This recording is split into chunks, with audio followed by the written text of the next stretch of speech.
সাব্বির রহমান বাংলাদেশ ক্রিকেটের এক সময়কার সবচেয়ে আলোচিত নাম। মারকুটে ব্যাটিং আর দুর্দান্ত ফিল্ডিংয়ের কম্বিনেশনে তিনি যখন মাঠে নামতেন তখন গ্যালারিতে থাকতো অন্যরকম উত্তেজনা। পাওয়ার হিটার হিসেবে তার পরিচিতি ছিল তুঙ্গে। শুরুর দিকে এমন একটা সময় ছিল যখন তাকে মনে করা হতো বাংলাদেশের পরবর্তী বড় সুপারস্টার। টি-20 এবং ওয়ানডে ফরম্যাটে তার অ্যাগ্রেসিভ ব্যাটিংয়ের ধরন ছিল একদম অন্যরকম, যা প্রতিপক্ষের বোলারদের শুরু থেকেই চাপে ফেলত। তার ক্যারিয়ারের দিকে তাকালে দেখা যায় অনেক স্মরণীয় মুহূর্ত।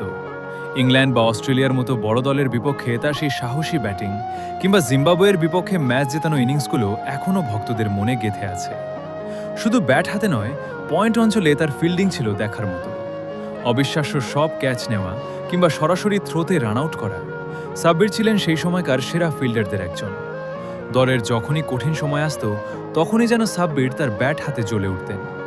তবে ক্যারিয়ারের পথ চলাটা সবসময় মসৃণ ছিল না।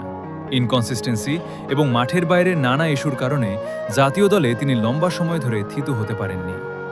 একসময় দলের অপরিহার্য সদস্য থেকে জায়গা হারিয়ে ফেলার এই গল্পটা অনেক ভক্তদের জন্য আজও আক্ষেপের। প্রতিভা থাকা সত্ত্বেও নানা কারণে নিজেকে পুরোপুরি মেলে ধরতে না পারার এক উদাহরণ তিনি। সাব্বির রহমান এমন একজন খেলোয়াড় যার সামর্থ্য নিয়ে কোনো প্রশ্ন ছিল না, কিন্তু ক্রিকেটীয় লড়াইয়ের পাশাপাশি নানা বিতর্কই হয়তো তার ক্যারিয়ারের গতিপথ বদলে দিয়েছিল।